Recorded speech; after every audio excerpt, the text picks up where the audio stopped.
ang GMA Regional TV, One Mindanao. Aniya na mga dagkong balita karong adlaw sa One Mindanao. 11 ka classroom sa usa ka eskwelahan sa Zamboanga del Sur nasunog. Kapin 3 million pesos nga danyos natala sa BFP. Mga apektadong PUV driver sa Davao Region makadawat na og 5,000 pesos nga fuel subsidy sunod bulan. Kapin 4,000 ka POJ operators ug drivers sa Northern Mindanao makadawat og 5,000 pesos nga ayuda pinaagi sa AIX program sa DSWD. Taxi drivers ug operators pinas pasay sa pagsumite sa ilang rekisito sa LTFRB 10.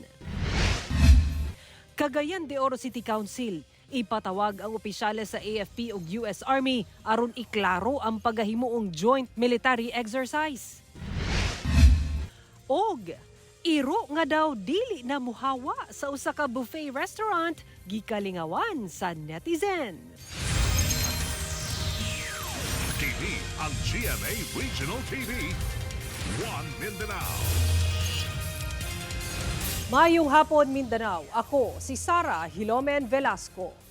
Sobra 4,000 ka POJ drivers ug operators sa Northern Mindanao ang nakatakdang makadawat og 5,000 pesos nga ayuda gikan sa DSWD ug LTFRB.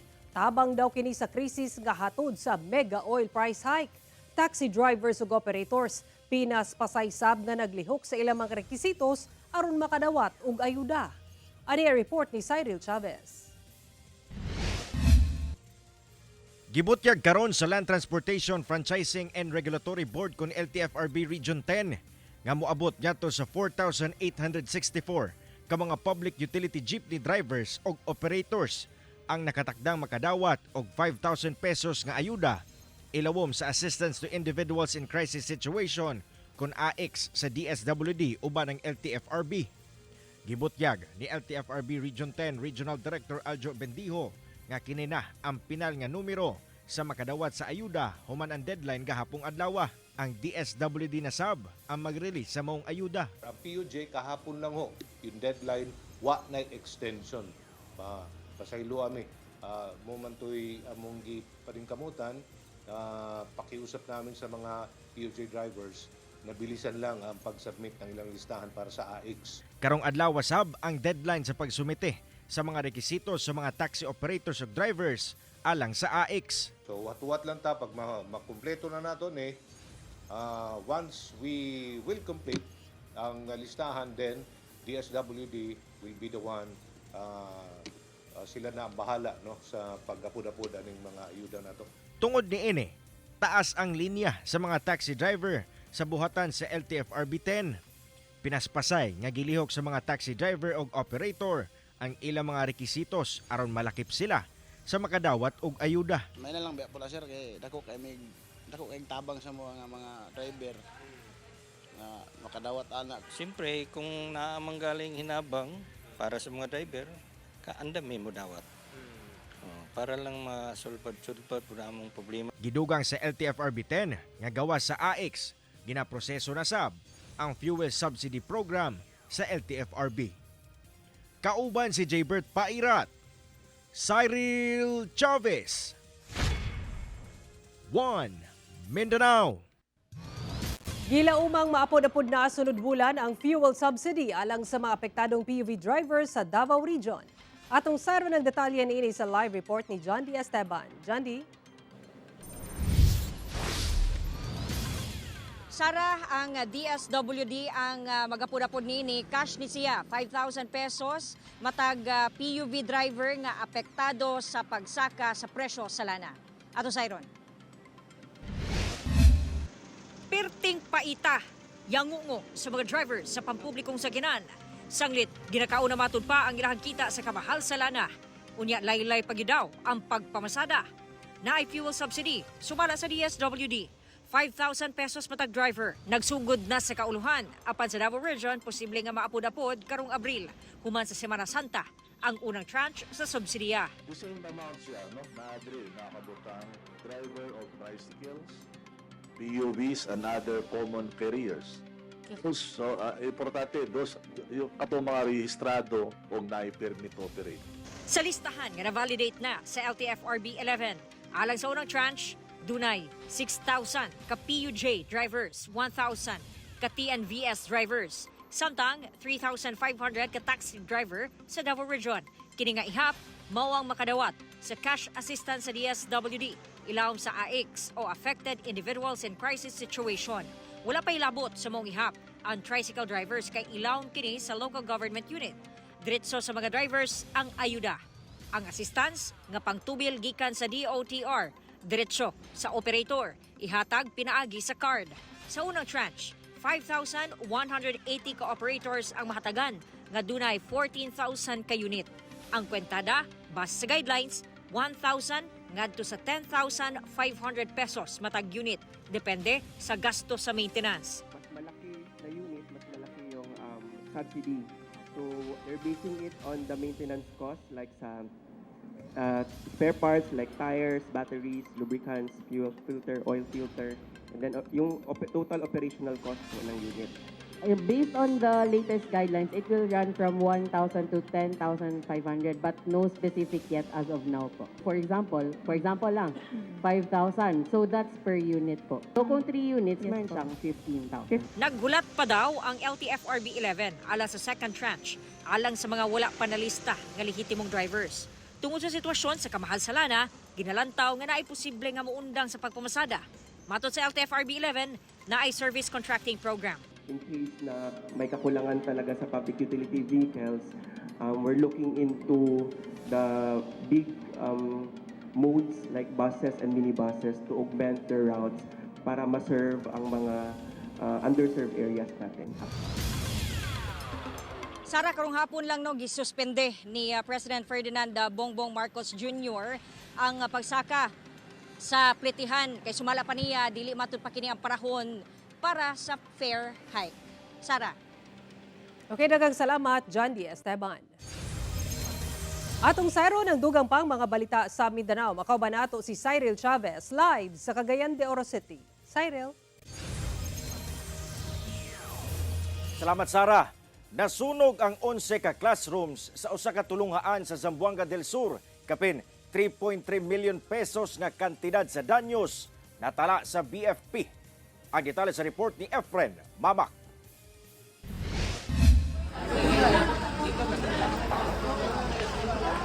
Dakong kalayo ang milamoy sa usa ka school building sa Sominot National High School sa Barangay Poblasyon Sominot, Zamboanga del Sur, pasado alas 6 Martes sa gabi.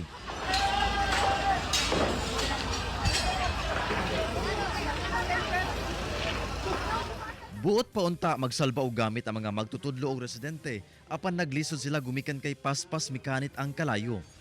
Yung building is patanda na ba? So ang kanyang kisame is light materials lang. Gawa. Gilayong girespondihan sa BFP Suminot og PDRRMO ang sunog. Gideklara kining fire out human ang usa ka oras. Sa pagsuta, 11 ka classroom sa usa ka school building ang nasunog. Gilangkuban kini sa old library, science laboratory, dressmaking, journalism room, school clinic ug uban pa. Gibana-bana ang mabot sa kapi na 3.3 million pesos ang danyo sa sunog. Hinuon, walay angol sa hitabo. Giimbestigahan pa sa BFP ang tinubdan sa sunog. Sa karon, nagpatuman una og alternative delivery mode of learning ang maong tunghaan. Ginakuhaan pa kini og pahayag. Kini ang tambag karon sa BFP aron malikay sa sunog, ilabi na karon ginaobserba ang Fire Prevention Month. I-double check natin ang mga nakasaksak bago tayo lumabas ng room. At saka mga bata, huwag natin silang pabayaan na maglaro ng mga posporo, magsindi ng mga kandila. Kauban si Gary Balantay ug Bong Vicencio, Efren Mamak. 1 Mindanao. Karong grabe ang pagsaka sa presyo sa lana, mihangyo na sab ang usa ka toda sa Davao City ug dugang 5 pesos nga usbaw sa plitihan sa mga tricycle. Sa pakighinabi sa GMA Super Radio Davao, sumala ni Dr. Chona Advincula, ang head sa Motorized Vehicle Franchising and Regulatory Division, usa ka Tricycle Operators and Drivers Association o TODA na ang mihangyo nga patasan ang plitihan o dugang 5 pesos ug mahimo ng 15 pesos ang pamiliti sa tricycle. Apan wala pay nadawat nga formal nga petisyon ang ilang opisina ug gina-comply pa sa toda ang requirements alang sa maong hangyo. Pagpaklaro sa opisyal, sa kasamtangan nagpabilin sa 10 pesos ang minimum nga pamiliti sa tricycle sa unang 4 ka kilometro ug dugang piso sa matag mosunod nga kilometro. Hinuon kung madawat na sa opisina ang petisyon, tun-an kini sa Davao City Transport and Traffic Management Board. Dugang ni Advincula sa karon ubay-ubay na ka mga reklamo ang ilang nadawat tungod sa sobrang pagpaningil ug pamiliti. Base sa ilang investigasyon, sagad sa mga nagapaningil ug dako ang mga tricycle nga ginapakyaw. Giabisuhan ang mga tricycle operators nga kung buot nila mapatasan ang plitihan, magsumite og petisyon sa Motorized Vehicle Franchising and Regulatory Division.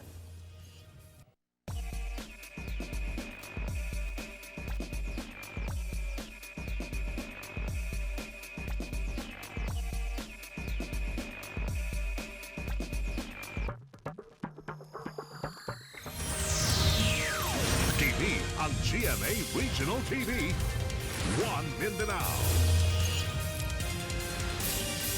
Pipila ka mga probinsya sa BARM ang nalakip sa top 10 nga dunay taas nga porsyento sa struggling readers o mga tinun-an nga maglisod og basa. Ani report ni Efren Mamak. Sa gipagulang resulta sa Comprehensive Rapid Literacy Assessment sa pagsugod sa school year 2025 to 2026 sa EDCOM2, the Second Congressional Commission on Education, nanguna sa mga probinsya sa BARM nga dunay highest struggling readers ang probinsya sa Tawi-Tawi nga dunay 75.60%. Gisegundahan kini sa laing probinsya sa BARM nga Maguindanao del Norte nga dunay 65.38%. Ikatulo ang Special Geographic Area North Cotabato nga dunay 64.49%. Samtang anaa sa ikapito nga pwesto ang Maguindanao del Sur nga dunay 58.46%. Ikawalo ang Lamitan City sa Basilan nga dunay 57.77%. Samtang ikasyam ang Basilan Province nga dunay 57.59%. Duna sa laing lugar sa Mindanao nga nalakip sa listahan sama sa Zamboanga City nga nasa ikaupat nga pwesto nga dunay 60.77%. Ikalimasab ang Sulu nga dunay 59.63%. Samtang ikanapulo ang Davao Occidental nga dunay 57.17%. Matod sa EDCOM2, ang struggling readers mao ang mga batang emerging reader nga napaubos sa duha ka level. Ang low emerging o mga batang naglisod pa sa alpabeto ug ubos ang phonological awareness. Ang ikaduha mao ang high emerging o mga bata nga kabisado na mga letra sa alpabeto apan dunay problema sa swabe o fluency sa pagbasa. Ginakuan pa og pahayag niini ang Ministry of Basic, Higher and Technical Education sa BARM ug DepEd. Kauban si Gary Balantayog, Bong Vicencio, Efren Mamak, One Mindanao. Alang sa mga motorista nga nagaagi sa Davao City Coastal Road, planuhan na ang inyong biyahe sanglit dunay temporary road closures nga ipahigayon sugod karong Biyernes hangtod sa Domingo alang sa usa ka triathlon event sa syudad. Ang detalye sa report ni Argil Relator. Padayon ang pagtukod og mga istruktura alang sa ipahigayon nga triathlon event karong long weekend sa Davao City Coastal Road. Gitukod na ang rampa alang sa swim course. Namutang nasab og cone sa dalan ang City Transport and Traffic Management Office. Aron masiguro ang hapsay nga pagpahigayon sa maong international sporting event. Dunay road closures ug traffic adjustments nga ipatuman. Sa March 20 Biyernes, ipahigayon ang Guapa Dabawenya Run.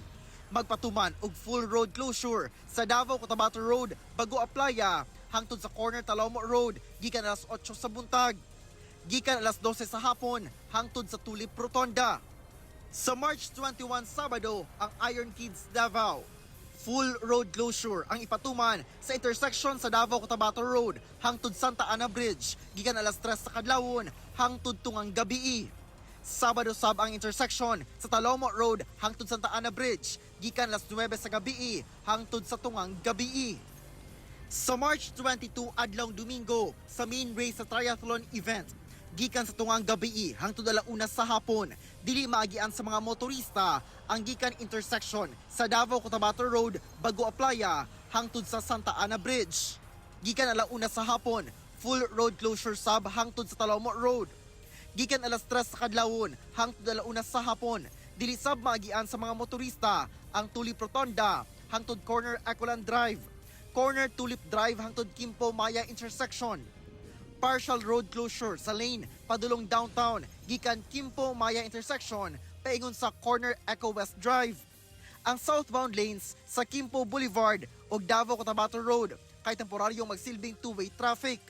Gikan alas 3 sa kadlawon hangtod alas 5 sa hapon, partial road closure sa intersection Bagoa Playa padulong sa St. Peter's College of Turil.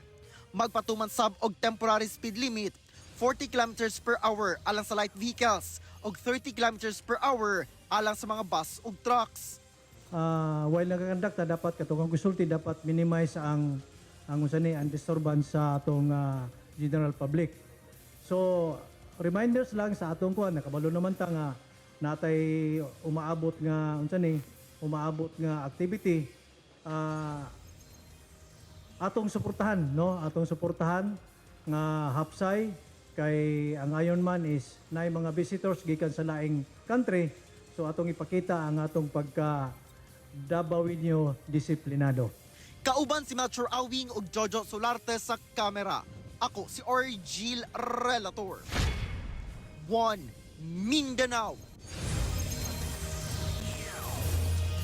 Usa ka konsehal sa Cagayan de Oro City Council gipaimbitahan ang kadagkuan sa US Army nga anaa karon sa syudad aron mapasabot ang tumong sa ilang pagbisita sa syudad.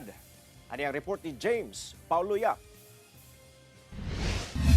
Sa pag-abot sa mga sundalong Amerikano sa Cagayan de Oro City, alang sa himuon nga joint military exercises, kauban ng Armed Forces of the Philippines, mipadayag sa iyang sentimento si Cagayan de Oro City Councilor ug Majority Floor Leader Edgar Cabanlas, buot sa konsehal nga maimbitahan ang kadagkuan sa US Army ug opisyales sa AFP aron mahatagan og katin-awan ang presensya sa mga banyagang sundalo. Report sa atong Air Base Commander sa Filipino Air Base Commander sa Lumbia. Wala man siya mahigot about military ko. Wala man siya yung specific days. Ano lang naadihan ko. So, ang information kulang kayo. Kulang kayo. Kaya lagi murag monologue man. Di man bilateral discussion. Gikabalakan sab sa konsehal ang posibleng pagdaghan sa mga bars gawas mismo sa Lumbia Air Base ug makaepekto sa mga Cagayanon, labi na sa mga kababaihan nga posibleng mahimong biktima sa mga langyaw. Kailangan ba sa idkang kung kakwit sila o mga crime? Di isa. They will be tried in our courts. They will be tried outside. Gawas sa mga. That is unfair. Ginakuhaan pa sa GMA Regional TV1 Mindanao ug pahayag ang 4th Infantry Division ug ang 598 Air Base Group sa Lumbia Air Base. Apan una nang gibutyag sa mga opisyales sa kasundaluhan nga temporaryo lang ang pagtiner sa mga US Army sa syudad ug manguli pagkahuman sa balikatan exercises. I hope na kung makita na to, doon nag-threat sa safety sa katawan sa Europe. I personally would suggest na ato sila ngayon ibalik ka ng airbase dito sa lain lugar nga layo sa katawan o himuon ta ka ng Lumbia Airport sa commercial or industrial zone. Kauban si Makoy Sempron, James Paulo Yap, 1 Mindanao.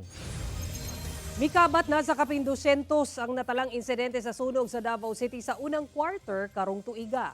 Sa impormasyon sa Davao City Fire District nga nakuha sa GMA Super Radio Davao, misaka og 18% ang sunog itandi sa susamang panahon sa nakalabayng tuig. Sa bulan sa Enero, natala ang 78 ka kaso sa sunog. Sa Pebrero, 57 ka kaso ug sa unang 2 ka semana sa Marso, 66 na ang kaso sa sunog. Sumala sa kabumberuhan gawa sa mga insidente sa residential areas ug mga establisimento, kamatikdan sab ang taas nga kaso sa rubbish fire o dakong sunog sa basura nga posibleng epekto sa init nga panahon. Karong bulan sa Marso ginaobserba ang Fire Prevention Month. Padayon ang pahimangno sa Davao City Fire District nga magmabinantayon aron malikayan ang mga insidente sa sunog. Unom ka miyembro sa New People's Army ang misurrender sa kasundaluhan sa Bukidnon ug Caraga Region. Nasa 11 ka armas na recover sa otoridad. 2 ka NPA ang misurrender ngadto sa 8th Infantry Battalion sa miaging semana. Dala nila ang usa ka M16 rifle nga ila sa gitahan. Sa Caraga Region, misurrender ang 4 ka miyembro sa NPA ngadto sa 26th Infantry Battalion sa Talacogon, Agusan del Sur.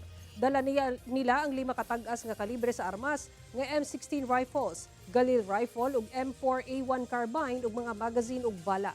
Samtang sa Surigao del Sur, upat katag-as nga kalibre sa armas ang nakalot sa 30th Infantry Battalion nga gilangkuban sa M16 rifles ug Colt M4 rifle, magazine ug mga bala sa San Miguel, Surigao del Sur. Ang mga mitahan nga NPA gipailam na sa proseso aron makadawat og hinabang gikan sa gobyerno. Subling mag-atbangay si Hagorn ug amihan unyang gabii sa Encantadia Chronicles Sangre. Human sa pipila ka tuig, human mapatay ni Hagorn si amihan, subling mag-atbangay ang duha unya. Nagpakaron ingnon nga mitena si Hagorn ug miadto sa Lereo aron kuhaon ang itom nga brilyante. Apan pag-abot niini, makaatubang mismo niini si mitena nga midapig na sa mga sangre. Usa lang ang mabilin, makalingkawas kaha si Hagorn sa pag-atbangay niini sa mga sangre, ilabi na kang amihan. At ang iunya sa Encantadia Chronicles Sangre pagkahuman sa 24 oras. Upat kaadlaw nga water interruption nga gipatuman sa bulk water suppliers sa Cagayan de Oro City Water District nagsugod adlaw Martes. Pipila ka lugar sa Cagayan de Oro City ug upol sa Misamis Oriental posibleng makasinati og walay agas. Busa pipila ka mga apektadong konsumante midiskarte na. Ani report. Adlaw Martes, nagsugod na ang upat kaadlaw nga halapad nga water interruption nga gipatuman sa Cagayan de Oro City Water District. Subay kini sa hangyo sa bulk water supplier nga Cagayan de Oro Bulk Water Incorporated kun COBI. Sumala sa COWD, pipila ka mga lugar sa duha ka distrito sa Cagayan de Oro City ug upol sa Misamis Oriental ang apektado sa mga water interruption. Rason niini ang ipahigayong rehabilitasyon sa COBI sa iyang rapid sand filters nga anaa sulod sa ilang planta sa Barangay Taguanaw ning syudad. Naka-trigger mauman ang baha nga nahitabo niya tong January 2, no? So dunay dakong baha sa Bukidnon nga diin medyo misamot og migrabe ang damage sa ilang planta. Mao kana nga nangusog na gyud sila nga kinahanglan na gyud kini ma-repair. Tungod sa mong interruption, ang mga konsumante may diskarte na sa pagpangandam alang niini. Usa si Erlin nga adunay karinderya og fish pet store sa Barangay Patag sa Cagayan de Oro City ang nabalaka sanglit dako kining epekto sa ilang panginabuhian. Hinungdan nga nagtigom na kinidaan og tubig sa ilang mga drum. Nag-ready jud ko og mga drum sir nga dagko para maka-stock mi og tubig kay panahon nga mahurot ang agas sa tubig or dili na gid mo agas ang tubig. Na ako'y panghugas sa mga plato. Kay ang karinderya daghan man gid mga on. Dugang pagsabot ang gihangyo karon sa COWD sa ilang mga konsumante. Kini ang unang hugna sa upat ka mga hugna sa halapad nga water interruption nga ipatuman sulod sa 3 ka bulan. Mao kini atong gamiton nga mga water tankers, no, kapuso Cyril sa pag-deliver sa mga areas nga affected kay labi na kung elevated ang area. Medyo wala gyud tubig nga makaabot sa ilang gripo diha. Kauban si Jaybert Pairat, Cyril Chavez, 1 Mindanao. TV ang GMA Regional TV, 1 Mindanao. Star-studded ang pagsaulog sa College Day celebration sa duha ka tulunghaan sa General Santos City ug Coronadal City human nakisadya ang pipila ka kapuso stars. Atong silipon sa report ni Efren Mamak.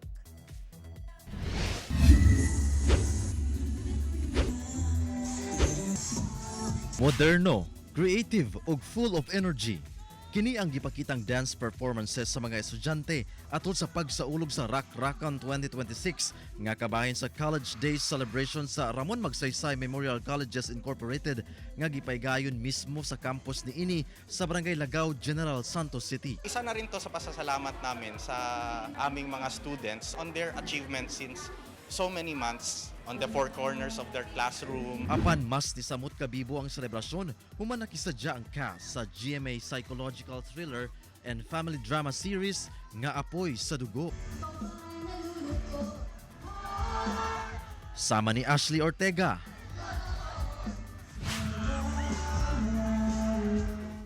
Derek Monasterio,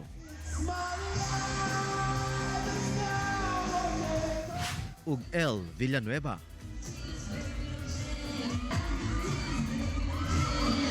mag-aral kayo ng mabuti. Siyempre, okay lang mag-enjoy sa buhay, pero like, andito kayo sa school, treat this as a place of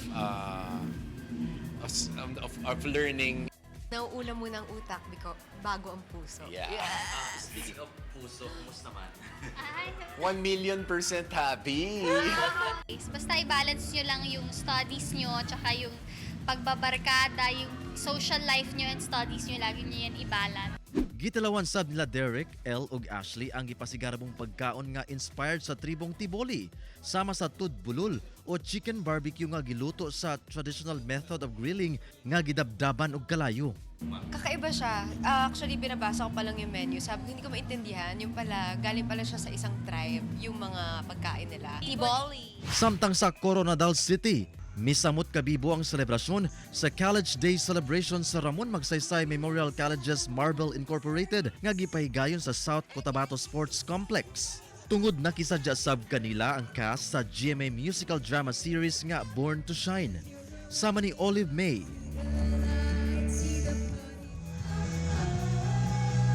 Michael Sager,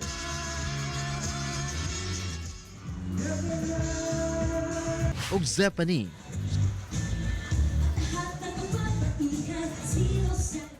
Natuwala ako na ma-meet namin yung mga students. Ako personally, when I was a student, I enjoyed events like this. So, ang goal lang po namin ay magpasaya. Nakakamiss talaga na mag-aral and I love the energy ng mga students nung pagpasok pa lang namin. So, we're so excited and we're very happy na nandito kami ngayon. Anong class mo after this? Math. Wow. Ako din po, I really do enjoy events like this. Kasi student pa rin naman ako, pero hindi ako like always nakakapasok kasi busy din. So, I get to participate in this event. Yun ang mission ng RMMCMI, ang talagang hubugin ng mga estudyante para maging globally competitive.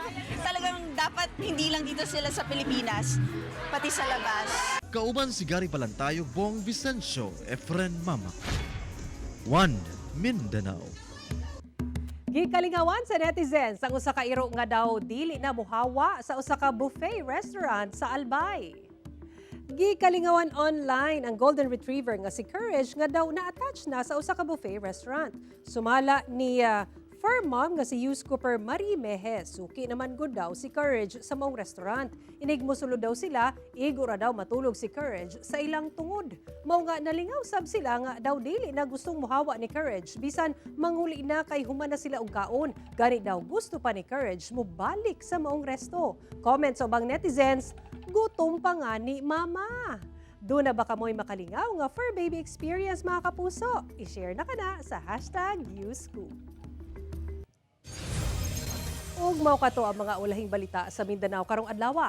Mamahimo ninyo kini makita pag-usapin agi sa pagbisita sa official website sa GMA Regional TV o bisitahan ang among official YouTube channel ug i-click ang subscribe button para sa pinakaulahing balita. Daghang salamat sa atong mga kapuso sa Mindanao nga nagalantaw kanamo ug sa atong mga kapuso abroad. Padayon lang sa pagtutok sa mga lokal nga balita matag adlaw tungod sa GMA Regional TV, Local News Matters. Kami ang GMA Regional TV 1 Mindanao. Tibok pwersa para sa mas dakong misyon ug mas halapad nga pagserbisyo sa nasod.